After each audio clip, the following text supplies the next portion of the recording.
Here we go. Welcome to this edition of the Showcasing College Baseball podcast, powered by College Recruit Prep. I'm your host, Ross Hawley, and I want to thank you for spending some time with us wherever you might be watching or listening from. If this is your first time with us, welcome. Go give us a follow on our Facebook group page at Showcasing College Baseball, or visit us on the World Wide Web at collegerecruitprep.com. In today's episode, I had the pleasure of speaking with Mr. Tim Huber, the head baseball coach of the Augustana University Vikings out of Sioux Falls, South Dakota. Entering his 16th season at Augustana, Coach Tim Huber has an overall record of .547 and .256.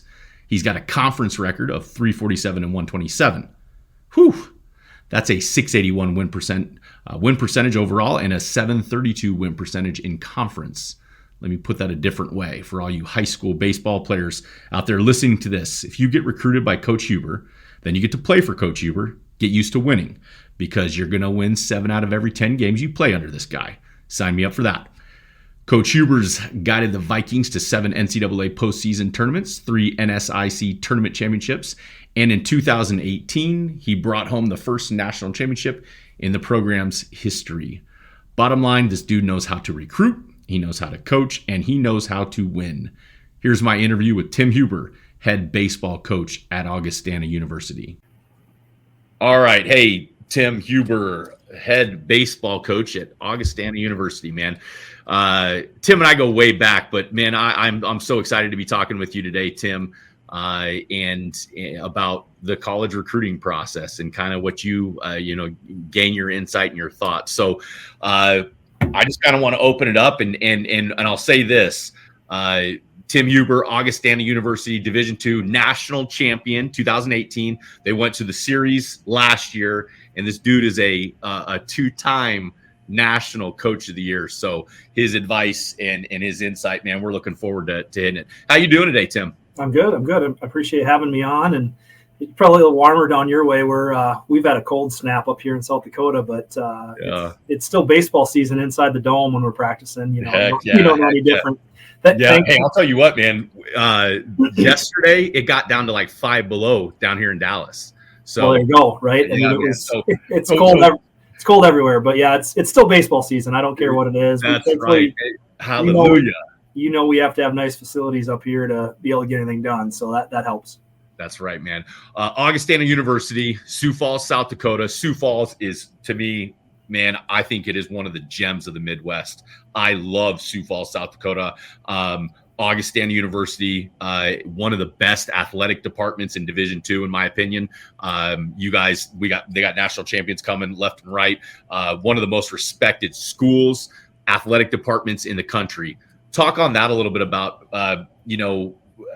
the pride you take in being the head baseball coach at Augustana. Yeah, it's been a nice run. I mean, like you said, not just our program. We've had a lot of sports here have a lot of success in recent years, and we just added Division I hockey, which is kind of a unique and cool thing going on. They're going to open up I think it's a $70 million building right across the street, whatever that's going to be. We take occupancy here this week, and they're kicking it off with games in a couple weeks. So that's exciting. But yeah, the success of our university across all our sports has been really, really impressive. There's some, national rankings that we get put into every year because of overall athletic department success. And then, yeah, from a baseball standpoint, we've been in a sweet spot here since really probably a little bit before 2018 when we won the whole thing. But even since then, we've been really good and made it back last year in a year we maybe didn't think we would. And Sioux Falls, you hit the nail on the head. Sioux Falls is a big reason for that. Just the growth this is my 16th year, the 15 years I've been in town, it's incredible. It really has grown a ton. We're one of the biggest growing cities of our size in the entire country, here in South Dakota. And a lot of people don't know what South Dakota is like. There's certainly a lot of farming, but Sioux Falls is different. We're over 200,000 people and a lot of stuff going on here. It's been pretty cool to be around the growth that's happening. Man, that's awesome. I know going into this season, expectations are probably high as they usually are. I know you guys finished the season last year in Cary at the World Series, finished the season ranked number 8 in the country.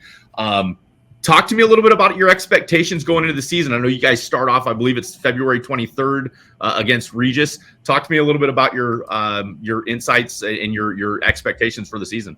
Yeah, it's a little later than normal for us. Usually we kick off right that early February week, but just kind of how the schedule played out this year and putting things together on paper, we're starting later, but it gives us more time. I think it's kind of ironic because last year with a young team, I would have rather had more time, but we played over in Hawaii last year, kind of a cool trip. Fourth time we've taken a group over there. It's always exciting to do that. But that February 1st date came really fast with some young players, and and we weren't ready for it. We didn't play well. We struggled out of the gates, and I thought it might have kicked us in the butt and might have even screwed up our opportunity to get into the postseason. And our guys kind of persevered and got through it, and we made a run at the end, obviously. But this year's team is very different. We're really experienced. We return all 9 position players, starters, every single guy. And then there's a couple backups that I think are going to probably start for us this year potentially and bump out guys that started last year on a World Series team. So that's kind of, there's some good depth there. I think we're going to be more offensive. We lost a stud on the mound, Seth Miller, who is, I always say he's kind of on my Mount Rushmore of pitchers that I've ever coached. He was that guy you just give the ball to and you just sit in the dugout and wait till he's done pitching. It's kind of one of those deals. And love that. But yeah, so we're going to miss him. Outside of that, we have all of our pitchers back as well. Our closer led the country in saves last year with 14. We've got some good guys at the front end of the rotation. I think our middle relief is going to be solid. So yes, expectations. You don't win games on paper, but we'll certainly going to be prepared and our guys are going to expect to have a chance to go back. Whether we can play well at the end of the year or not, who knows? But we're in a good position. We're just, again, I keep telling people we're in such a good spot with our program right now. It's been a nice little run since 2018 all the way to now. And we graduated. There's a handful of freshmen. One of them, JT Mix, is a Dallas kid. Mixie was a freshman on our national championship team in 2018, and so his class graduated in 2022. Wow. And there was 3 freshman starters that made it through as seniors and a couple other really talented guys. So 2022 goes, we make it to a super regional, get beat by Southern Arkansas, and we thought, that was kind of a nice run, and let's see what happens here in last year, 2023. And sure enough, we made it back to the World Series. So yeah, we're in a good place. You know what? Before I get into all the recruiting questions, because this is for our Showcase College Baseball group, our Showcase College Baseball podcast, I got to know this, and I know you're an extremely humble dude, so I gotta ask you this though. There's something about what you're doing with the places that you've been at and the winning that happens, and so many people are trying to find that secret sauce. In your opinion, why do you win so much? Why do your teams win so much? What do you think the secret sauce is? Well, there's a lot, but I think it's process. You just got to put a process in place and trust what that looks like. And, I've been coaching long enough now, but you learn a little bit along the way. And, I think it's like anything else. When you screw up, I tell our players this all the time. You're going to make mistakes. You're going to screw up. It's the same thing for coaches. You're going to screw up along the way, and you have to figure something out from those mistakes. And I think that, myself, our staff, we've been fortunate enough to figure out what our mistakes have been, and we're doing things significantly better now than we were 10, 12, 15 years ago. We just are. And so I think it's part of that, just the process we put in place. Some of the stuff we did 15 years ago, we're still doing, right? So there's some good things, but there's a lot of new stuff. So I think that's just the age we live in. And there's so many opportunities out there to keep expanding your knowledge and your growth as not only a coach, but our players, we tell them that as a person. And so, I think the secret sauce, the process in what we go about doing, the type of person, when you get into this recruiting discussion, the type of person that we are looking for specifically at our school, and so I think I've been fortunate to put a good staff around me, and that's been a big piece of the puzzle. But our development process, I believe, is really, really good.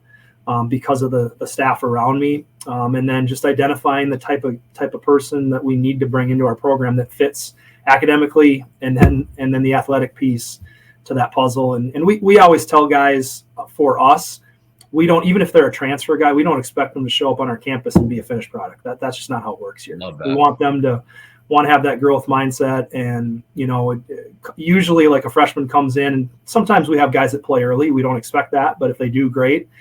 But in a lot of times our scenario, we had a kid by the name of Carter Howell. who got signed by the Giants 2 years ago, but he redshirted his second year of college. He wasn't good enough yet. And Carter's a typical story for us that you come here and 3 years later, people are like, who the heck is that guy? Nobody knew about him. Nobody recruited him. Wow. Next thing you know, they're dudes, so that's that development process, which I think sets us apart from some other places. Some programs can just get, for our level, D1 bounce backs that are really skilled and talented. We're not getting a ton of those up here. Mm-hmm. So some of those schools in the South that we go play, it's like, holy cow, they got all these guys running out there, just big physical dudes that didn't like their experience somewhere else. So they go to those schools, and our guys come in as freshmen typically and develop in our program, and they look different in a couple of years. Man, Tim, I could go down that road for 5 hours. I'm not going to, but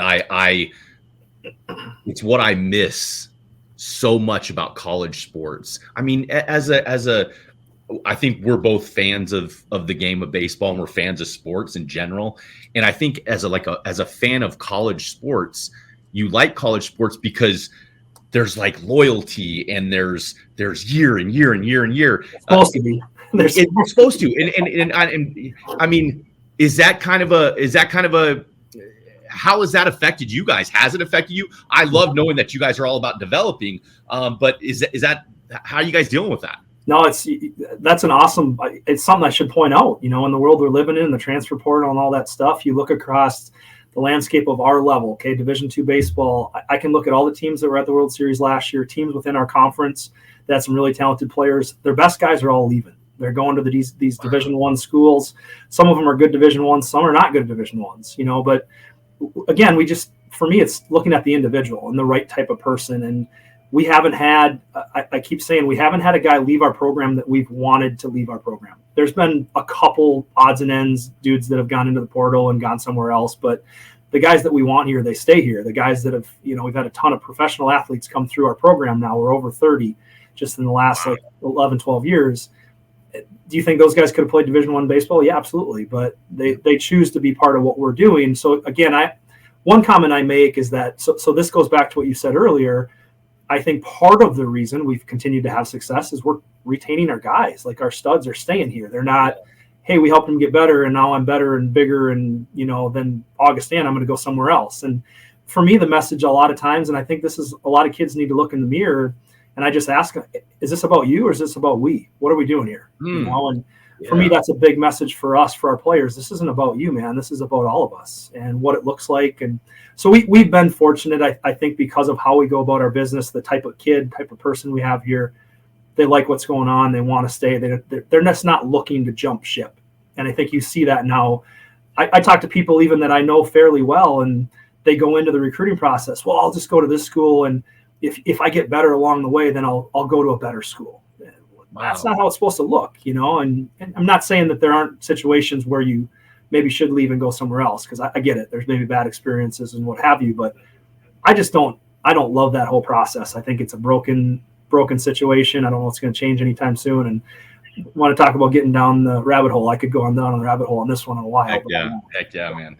Well, let's kind of, I want to let me, my first question that I kind of have for you in terms of recruiting is, I want to know what it says. If you can see that on the screen, is when do you typically start really watching and recruiting guys? Because I know the new rule, the new Division I rule, August 1, right?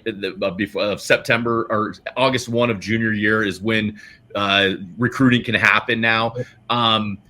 So from a Division II perspective, and you're talking about really developing guys, when do your eyeballs get on guys and you say, hey, I'm really interested in somebody like that? What's that all about? Well, yeah, boy, there's a lot of layers to that question. So, I mean, to me, boy, I've got some buddies now that either I played with in high school or that I played with in college who have some sons that are getting to this recruitable age, right? I'm that old. We're that old. Man, no kidding. But it's funny because, as they get into their 9th grade year, some of these kids have not played high school baseball yet. And again, some of my buddies' kids are really talented, and they're going to all these camps out there at these big schools, Power 5, SEC. And I'm just kind of like, man, hey, slow down, just pump the brakes a little bit. Like you said, there are some good things going on in Division I recruiting, or they're supposed to be anyways, whether coaches are following it or not. There's there's all these workarounds that are out there, and they talk to the travel and club coach, and Yep. you're still seeing commitments way back in freshman, sophomore year of high school, right? So I mean, come on. I just, again, that's another system that needs to get fixed a little bit, but what that looks like, I don't know. I don't need to deal with it, thankfully. Yeah. But again, to really truly circle back to your question, for us, I think it's the time frame you're referencing is when we really look close at players as they get into the junior summer. We start at least identifying people, that some point in that junior summer, our contact time frame is just slightly different than Division I, but it's not much different anymore. And so the junior summer, we can start reaching out to kids that are going to be, or they're rising junior year. So the sophomores going into junior year. But even for me and or successful Division II program, we don't spend a ton of time with those guys, because usually the way I put it is, if we really like that kid, chances are that at our level where we need to compete, they're going to have some Division I opportunities. Whether that Division I's any good or not, that's a whole nother story. But they're going to have some opportunities come up in front of them. So we just need to give those kids a little bit more time. Let them figure out as they get into the fall of their junior year, even in the winter of their junior year. Like for me right now, we're start working on our 25 class more seriously, meaning that the guys that are juniors, we're contacting them. We're starting to look at getting them to campus, identifying people that we like. And the reality is, like, I'm not even making an offer to a kid in that class. There's no point for me to do it. Otherwise, they're just going to sit on it for months. Why is that, Tim? Because that leads me into my next, is kind of walk me through that process. You've identified them. I love that. That gives the kid time to just breathe and be a baseball player. Yeah. But walk me through that typical process of once a guy gets on your radar. Yeah. So again, I think for us, the Division I coaches might answer this differently than me. I try to tell people to just slow down. I always do. You got to slow down. That freshman, sophomore year, slow down. There's no rush. If you're that guy, you're going to look so much different than everybody else in your class in a recruiting process. Like you're just going to go out there. I always say, so I think what happens sometimes, and I'll answer your question in a second, Ross. I think what happens sometimes is people look at their kid and say, oh, he's 13. He's throwing 82 miles an hour. It's like, who gives a toot? Like, what? Great. Good for him. Yeah. But if he's 15 and he's throwing 90, that's different. That's really different. Now you're a legitimate Division I guy that the Power 5 schools are going to look at. But if you're comparing relative to your age group, you're looking at it wrong. You're not a guy at that level. Now you might turn into a guy at that level, right? In a year or two, or whenever your body develops and all those things. But we get so caught up in again, as you get into that freshman, sophomore year, like, who's recruiting me? Who are you talking to? Like, who cares? Sure. It's only happening because there's those are elite kids that look so different and their bodies are mature and developed, or they aren't mature and developed yet. And they move so effortlessly at the, using velocity as an example, at the 85 mile an hour mark, they move so effortlessly, you can really look at that person. So again, for me, the reason we don't make an offer too early is because, again, we just want those kids to have the opportunity to look around a little bit. I think for me, there's always a red flag when some school says, hey, here's your offer, make a decision, or we're going to move on. Yeah. Well, I mean, at some point, every school has to get to that, right? I understand that. But at the end of the day, it should be more of, hey, we like you. Go look around, see what other schools are out there, see who you like. Are they interested in you? And compare and contrast. And again, the longer I do this as a coach, we tell guys a lot, I want you to want us. I want you to want us as much as we want you. It just doesn't work very well if it's the other way around. If a coach does an awesome job of selling their program and they talk that person into showing up on their campus, those are the guys that leave because they just don't know what they're getting into. And for us, when we work really hard to find guys that really like us and want us, they just show up and go to work. Maybe there's more talent out there than that kid, but that dude's going to show up here and he's going to trust what we're doing and what we're saying. And so for all those reasons, when guys are in the time frame you're talking about, that junior year, we just want them to go out there and see what the opportunities are. I always tell kids in that class, hey, if Vanderbilt moves on you or you name the big Power 5 school and you get an offer, good for you, dude. That's awesome. I'm going to be happy for you. But the reality is when someone is in that, I always say the 16, 17-year-old kid, and you're still a kid at that point, they're not looking for the number after the D to be a 2. They're looking for the number after the D to be a 1. And that's just the reality. And it's okay. I understand that. We're all good with that. Those kids have no idea how good we are. They have no idea how talented the players in our program are. And again, that's okay. There's nothing wrong with that. So we just try to slow play that group a little bit. That is a really good point. I remember talking with former North Carolina coach Mike Fox one time, and he said, "Ross, I want when a guy commits to us, I want him to be both feet in." To me, I was like, "Holy cow, that is complete." That this dude is secure in his program. He's secure in his coaching. He knows what he's looking for. That's exactly what I asked you earlier. I said, "What's the secret sauce?" Maybe that might be part of the secret sauce is you guys know who you are. You're not, you know what kind of team you're going to have regardless of who's saying no to you. Is that fair to say? Very fair. I've said this to some recruits, and it maybe it comes across egotistical. I don't mean it that way, but I'll tell some guys, hey, whether you show up or not, we're going to be good. Yeah. You know, I don't mean it to be negative when I say that. It just, we've proven that. That's the reality of it, you know, and it's back to my point, like, in recruiting, there's that group A. Every school has it. Maybe the different schools, the different talent level that you're looking at, but there's a group A, and you're looking at group A and you're doing what you can to show those guys what you've got going on. But if group A says no to you, I always tell group A, that's okay. For whatever reason, you want to look at something else. Group B still has some talent. They show up here and we're going to still be good with group B because group B, that dude wants to be here, you know? Yep, that's right. Group A is like, why the hell am I here? I want to be somewhere else. Well, that doesn't work. Yeah, man, and just the idea of, you said this earlier, you want dudes that want you. Like I can't imagine. I've never been a national champion, but I can't imagine. I can't even imagine it, man. But I can't imagine getting to that level without anything other than exactly those type of guys. You said JT Mix earlier, and I'm thinking, oh my gosh, that guy was all about Augustana, and that's what it takes, right, to win. Yep, no doubt about it. Yeah, and to go back, I didn't know what it looked like either till we got there, Ross. Wow. I had no clue till we got to the World Series. I'm like, oh, I guess we are okay, you know, and I guess we can win this thing. So as they say, you don't know sometimes until you know. But yeah.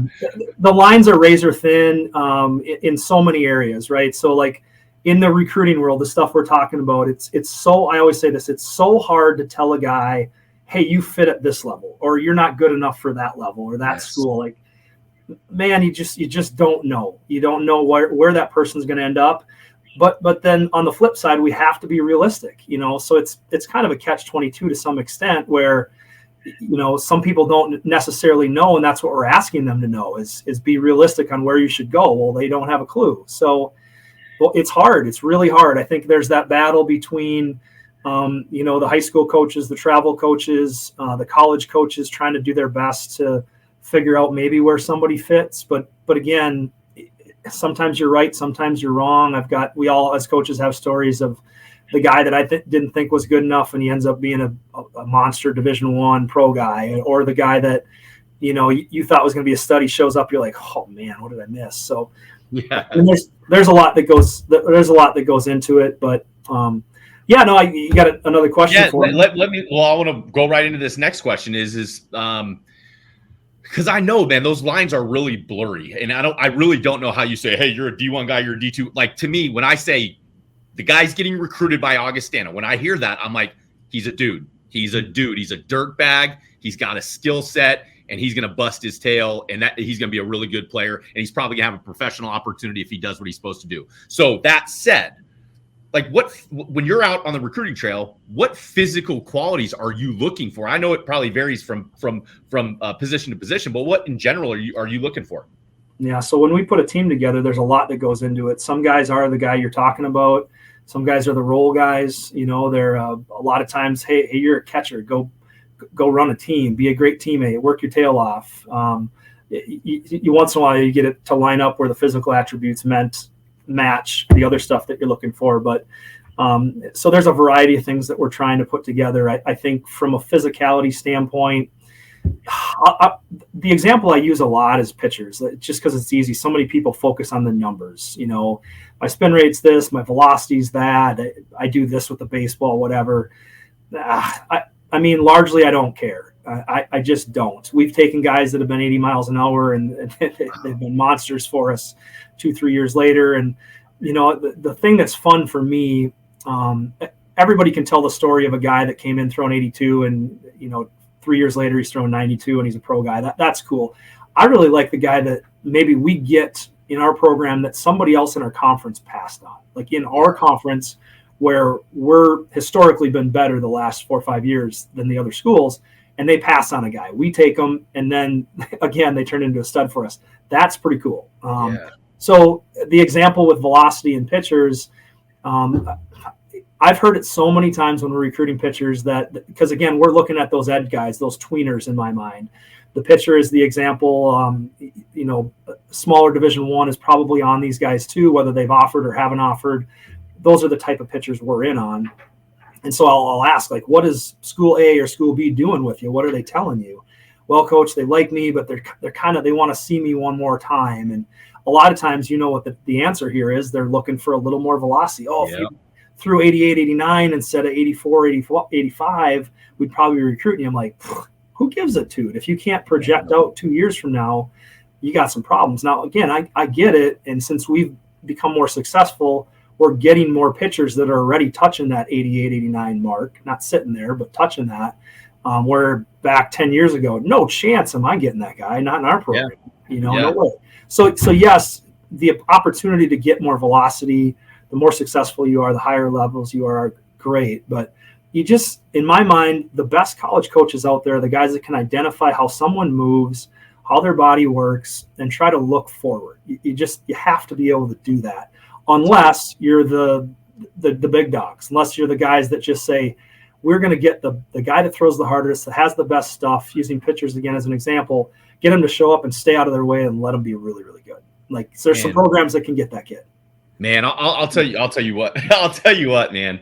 That really makes me feel like hopeful, because I understand the brand of baseball you guys play, and I understand the brand of baseball at pretty much all those levels. But I just know this. I remember coaching a while back, and we with a DBAT team here in Dallas, and we went to the Connie Mack World Series, and it was funny that we had these guys that were high draft guys, top 3 rounds, top 5 round guys, that they threw 95, but when we had to win and go play Midland, and we were going to the dude that was 85 to 87, that was a 4-pitch mix, could throw it, in 4 quadrants. So I want to take that concept of the physical and say, tell me about the intangibles, because I think that might be a part of your secret sauce. What are the intangibles? What does a guy need to stand out to a coach like you?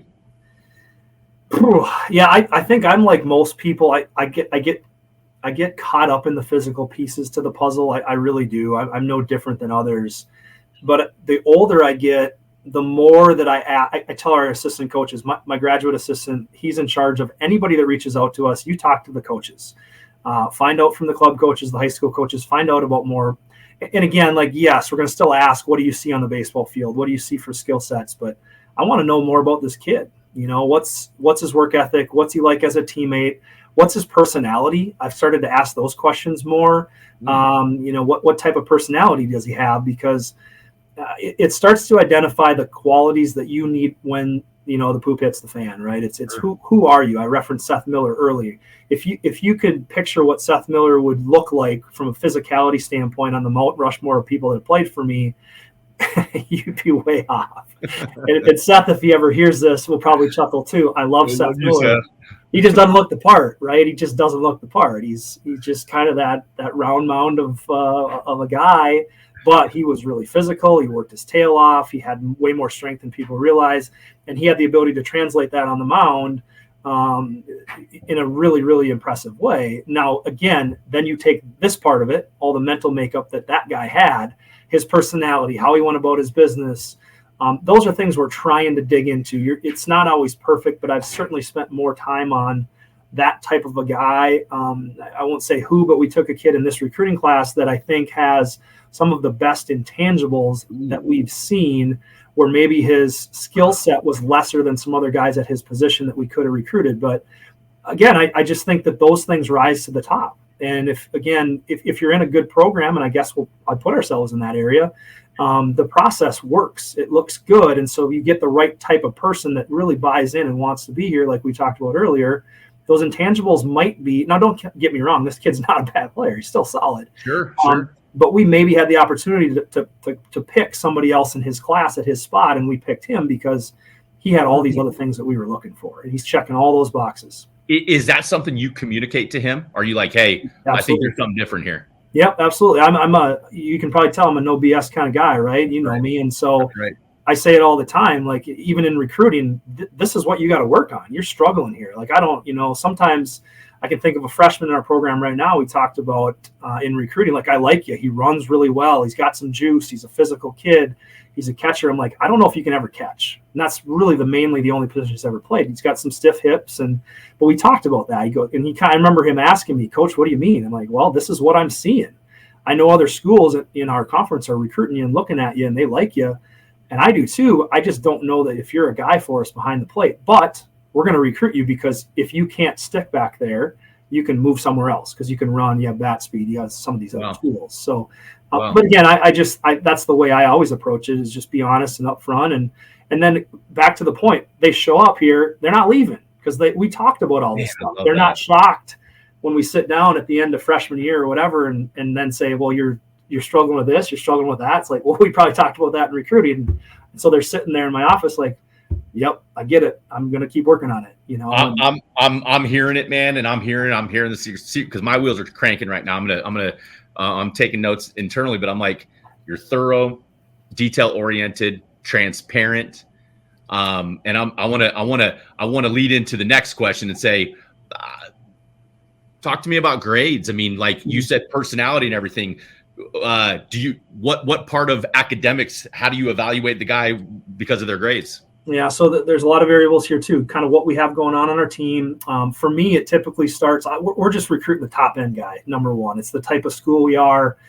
Again, I think any coach that's had a level of success needs to look at what their school is and who they are and what they do well. There's schools in our conference that are going to be more, the rural type kids, and they're going to be the guys that are your golf course managements, your egg program, like whatever it is, right? That's not us. We're not that school. We're high academic. We're more expensive. We're looking for a type of person that, again, for us, we've had a lot of nursing students come through our program. We've had pre-med guys. I've got a handful of doctors that played for me. I mean, it's a different level of academics, and so we have to find the right person. Not only because of the type of school, but they're not going to be successful. I don't want to set them up for failure if they come here and they don't care about school. Now, again, I don't try to put a GPA on it per se, but I'm going to give you a great example, Ross. This year's sophomore class, so 2 years ago, we had a really big group. It was the 2022 season, and we were losing a ton of really talented guys that year. So we brought in a big class and we got lucky with some talented freshmen. So anyways, that senior year, those kids, I did the math after we did back then it was still called the early signing day. Now it's just the signing day that opens in November. But we signed our group of guys, and I think 90% of them were signed at that time. We maybe picked up a guy or two later in the year. But I did the math on their GPA that year of, I think it was 15 incoming freshmen. It was 3.95 was the average GPA of the guys in that class, and it was 50. What? It's crazy, right? But that's holy cow. That's different for us. Now, that's not every year. Don't get me wrong. But that's insane, dude. I've never heard that. Right. And even for an academic school, I didn't really think that much about it. We're looking for guys like that. But when everything's signed and delivered, I started looking at their GPAs, and I'm like, that's incredible. Holy crap, this is crazy. So what do grades tell you? Like GPA, like in high school? Awesome. If I'm what do they tell me? What do they say about me? Well, again, I'll use this example. We got a couple guys coming in this year's class that, because we have some really high achievers academically, I let the bar go down just a touch, but we're talking like 3.2, 3.3 GPA guys that we decided to take that we normally wouldn't. We just move on to the guys that are 3.8, 3.9, 4.0 guys. Wow. But they're really talented. They're good fits for our program. But here's what I do. If you're a guy that's in that world, meaning you're a low 3 GPA type guy, if you're below a 3.0, we're not going to talk. I'm not wasting my time. ACT is important, but to me, I think the GPA tells so much more of a story. For example, I've always said if you're a 28 ACT and you have a 2.8 GPA, it tells me you don't care very much about school. You're not working very hard. That's right. Right? Because you're pretty smart. You're a pretty smart dude. The other thing that I'm telling guys, again, if they're not a 3.5, 3.6 or higher GPA, I want to see their transcript, and I'm going to look at what did their grades look like their sophomore or junior year, right? Like you could have a stinker your freshman year, but then you're starting to show progress. And in this year, as an example, some of the 2025 kids that we're talking to that are juniors right now, if they're in that lower GPA range, and whatever range it is, but if they're in the lower GPA range, I just tell them flat out, if we're going to recruit you, I want to see progress from your GPA. I just want to see that GPA rise a little bit. And so I tell them at the end of the fall semester and now at the end of the spring, I want to see their transcript and just see progress, because if there's not progress, then that tells us something. As they get older, they just probably don't care. You know what, Tim? I love that. What you just said is the high test guy, the high test score, the low GPA says a lot about work ethic. And I think I want you to really hammer that home is you don't just magically turn into a hard worker. And coaches like that, right? You don't win with laziness. Talk to me a little bit about that. Yeah, no doubt. Some people are like, oh yeah, coaches just say that. It's true. It absolutely relates to what's going on in life. Who are you? What do you not care? It's a care factor. There's so many things. If you just think about it, what we do and how we do it, do you care? If you care, you're going to be way more successful than if you don't care. And grades is just an example, so if they're not caring about what it looks like in the classroom, I don't need them to get to college and have a 4.0. Like, it's not very reasonable at our school to get 4.0 or even a high GPA. Get a 3.0. Be happy with that. That's okay. Don't be perfect. That's the other thing we get sometimes at a school like ours. You don't have to be perfect. So I'm not asking someone in high school to be perfect. It's okay with, again, failure is okay. There's nothing wrong with that. You learn something from it, but don't be okay with a failure situation, whether that's you're a straight A and you get a C and you kind of punt. You figure out why you got that and you do something about it. So love it. The why it matters to me is that, again, I just feel that at the high school level nowadays, everybody hates to say the word nowadays, it's not very hard to get good grades. I'm sorry, but it isn't, because right. We live in the world where, if you got bad grades, your mom and dad are going to go complain to somebody, and it's every teacher's trying to do what they can to have you be successful. It's just the truth, man. Everybody wants to boost everybody up. They don't want to push them down to help them learn. Whatever. So, oh man, that's another topic. So I just think, dude, you are honest. You are honest. Hey, give me 3 more questions, and then, Coach, I'm going to get you out of here. Cool. Nope, I don't want to talk about the transfer portal. I don't want to talk about that right now. I want to know. Okay, Augustana, bottom line, is a legit program. Okay. So there should be a ton of guys that are going to watch this. There are going to be a ton of guys that should know who you are. National Coach of the Year, national champions, Augustana. What's the best way for a recruit to get your attention, and how should they let you know that they're interested in Augustana? Yeah, to me, that's a good question. Really, really easy one. I think that from my experience, what we tend to see as college coaches, it's not just me. I've done this on some panels with some other college guys. They say the same thing.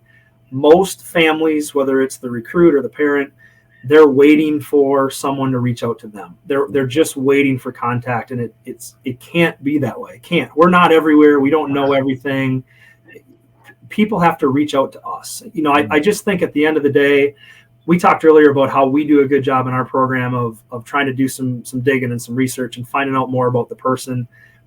The families, the recruits should be doing the same thing. They should be finding out about the type of school they want to be at, and then checking into those schools, looking at, how many guys have transferred from that program, asking questions, those kind of things. So to me, it starts with the very initial thing. How do you get our attention? Well, if it's a game setting, go play the game the right way. Hustle. Don't pout, don't throw your bats, be a good teammate, all that kind of stuff. Your physical traits are your physical traits. You can't do anything about them. The weird thing with the game of baseball, everybody knows this, but basketball or football, for the most part, you're going to stand out even if you have your worst game. You just are. Baseball, it's a lot harder to do that. So you just have to do all the other stuff, so that if I go watch a kid and I only get to see him one time in a game setting, and he just has a crappy game and it didn't work, but you did all the other things right. You handled failure well. You were a good team and all that kind of stuff.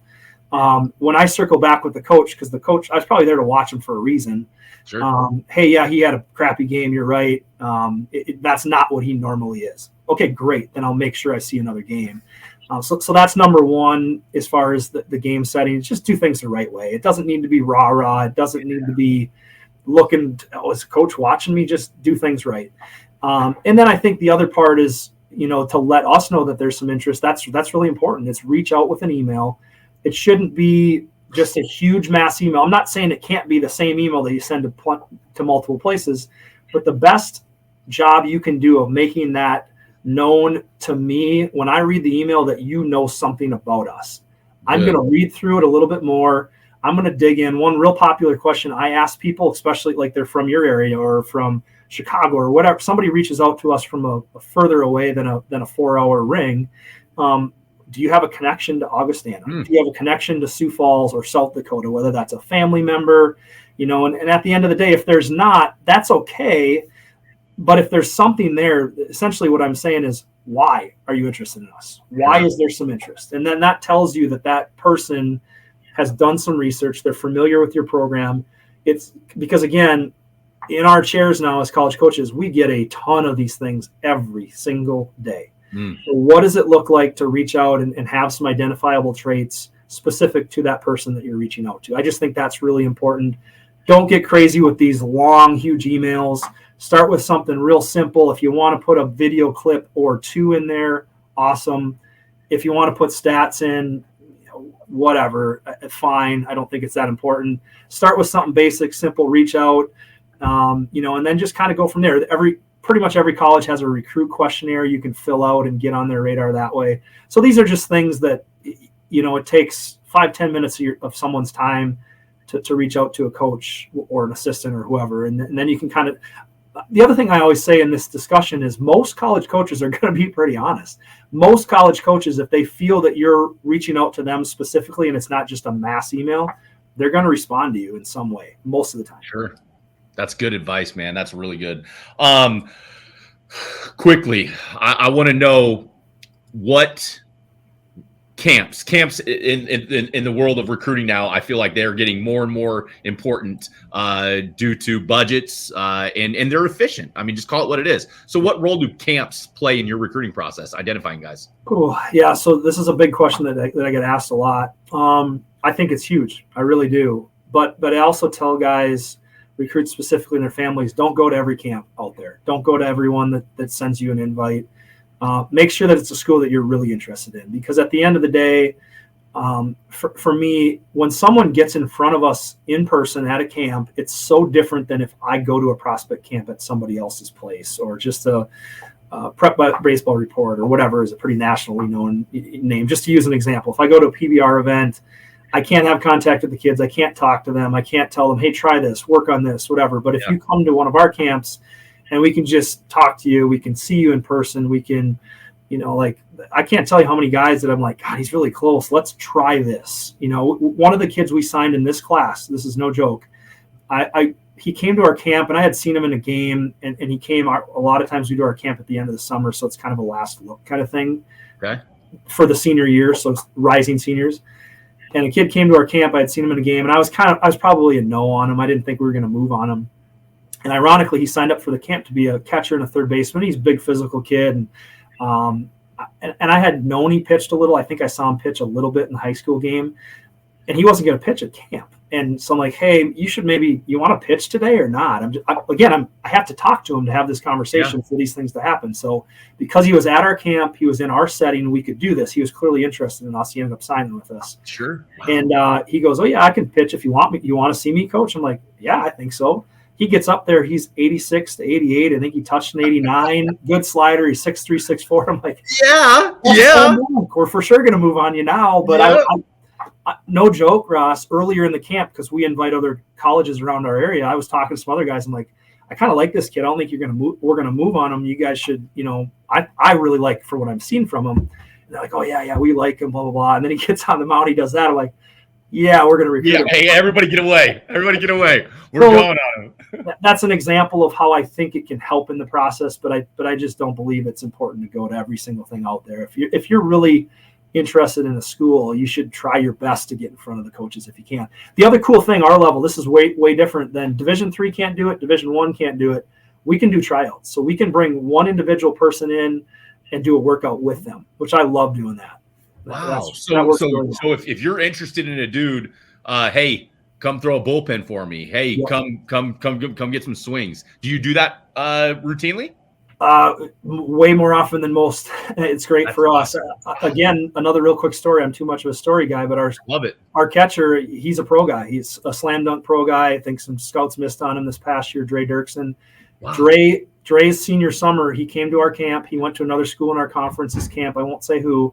And they told him absolutely not. He's just, catch and throw wise, he's physical. He's 6'4". He's now 210. Or back then he was like 200. He's now like 220, 225. Big physical. Big old dude. But he looked good catch and throw, but his swing was jacked up. It was a mess.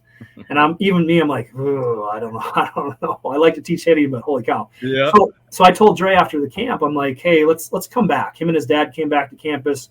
We did a one-on-one tryout and did all the paperwork and did all that stuff. And I wanted to see if we can make this correction in that kind of a setting. I feel really good that you're going to be able to make this correction over a couple years in our program. And again, like he's hit 17 home runs, last year, 16 the year before. It's just, he looks different. He's a Division I player. But wow. The point is, we recruited him because I got to see him a second time in an individual workout. And I thought that he could make some adjustments, and he has over his career. He really has. And that's what baseball is. Huge. Some kids can't do it. So that one-on-one interaction, again, we're fortunate at the Division II level. We can do that where other places can't. But that's something we like. I know you're probably talking about that snap, right? That launch angle. I'm not going to get into that. He was really long arm action. It just like, thank God he got to see some pitchers at his high school level that threw 78 to 80 because he cleaned up on those guys. But yes. All right, didn't make a change. Coach Huber, one more question, and then we'll wrap it up, man. The last question I have for you.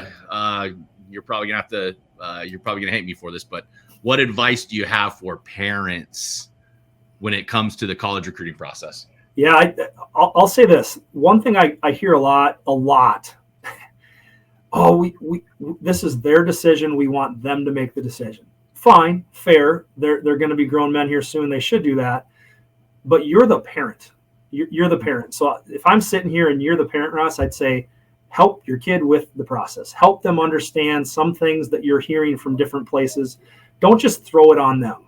You make the decision. You live with it. You go there. Yeah, I mean, again, yes, I think that's the most important thing. But I just think that parents should do a good job of educating themselves and helping educate their son with the decision they make. Because, again, at the end of the day, it should be a 4-year decision. It just should. You're making a decision that's a really important part of your life. And in my mind, last time I checked, a 45 or, 45-year-old or 40-year-old, 50-year-old, whatever person should have more life experience than a 17 or 18-year-old. So help them with the process. I just think that's really important. At the end of the day, don't be too involved. So I'm going to flip exactly what I just said the other way around and put some ownership on your son. I think that's where the role is. That's where it can kind of blend together a little bit. Be part of it, but put something on them. Tell them to ask the questions. And I don't get me wrong. I think it's great when parents are on visits and they ask questions. I really do, because 17-year-olds just sit there and twiddle their thumbs when you ask if they have questions. Yeah. Hey, do you recruit the parents? Because I've heard that before. Hey, we recruit the family. We're not just recruiting the kid, you're recruiting the family. Any truth to that? Yeah, well, yeah. I mean, it's no brainer. I'd like to think we've got a pretty good family thing going in our program. I mean, it depends, I think, is the answer there. If there's not a previous relationship with the parent, and a lot of times, again, I've been old enough now, I've got a lot of relationships. There's more conversations with the parents along the way. But if I don't know the parents at all, I'm probably not talking to them a ton outside of that recruiting visit. Now, if they have stuff for me, I always say, feel free to reach out. Yes. So maybe we're different than others. I'd be curious to listen to you or talk to you later after you've interviewed a bunch of college coaches on if they're doing things differently than me. But I think from my end, I got to get to know the person that I'm spending a ton of time with. And that's that 17-year-old. But yes, in certain scenarios, we do find out that mom and dad are maybe more involved than they need to be. It still might be a red flag, to be honest. Yeah. At the college level, it's different than high school, so I don't worry about it too much. But yeah, there's some stuff there to think about, I guess, from a parent perspective. Man, walk that line, be involved, but don't don't go crazy. Let your kid be a kid. Let them start to become a grown man. And at the end of the day, for me, I think the short answer to your question is I don't tend to do a ton of recruiting of the parents unless I have a prior relationship. That tells me so much about you, though, and I think how I interpret that is your relationship with the student athlete is the one that matters. And if that student athlete isn't going to have the courage to have the relationship back with you, it's probably not going to work anyway. Man, Tim, this has been awesome. I have one request before we end this. I think I see a Natty trophy in that background there. Is that a Natty trophy? Oh, it is. Yeah, you want to see that? You bring that bad boy to the camera and you give him a hug for us. Oh, guys, look at this. No, look at that. And the ring was behind me, so that I don't see how well you can see it, but that was. I cannot tell you enough, Tim, how, dude, what you've done at Augustana. So proud to have connections with you. I'm so proud to be your friend, but I'm like, you have made so many people proud of Augustana and the group and the men that you've created that have gone through that process. And man, I am just so thankful that you took the time to drop some knowledge for our for our families and that are going to be watching this. And man, I cannot thank you enough because you are one of the best, not just Division II. You're one of the best college coaches, period. You deserve all the credit. And I can't wait to see how you guys do in 2024. So that said, Tim, thank you, man, for jumping on with us today. And I wish you the very best of luck in the spring season. Okay, man? Yeah, appreciate the kind words. It's been a fun ride here, and I'll end it with the recruiting thought for anybody. My last piece of advice: don't get caught up in the number after the D. It can be a 3, a 2, a 1, NAIA, JUCO. Look at a fit for you and enjoy the process. Awesome. All right, Tim. Hey, we will. Again, I want to thank Coach Huber for taking some time to talk with us. Go give Augustana Baseball a follow on X, Twitter, and Instagram at Augie Baseball. That's at AUGIE Baseball. And for more information on Augustana Baseball, visit goaugie.com. I'm your host, Ross Hawley with College Recruit Prep. And on behalf of Showcase in College Baseball, I want to thank you for listening. Be sure to follow the Showcase in College Baseball group page on Facebook or visit us at collegerecruitprep.com for more of our podcasts and content. We will see you next time.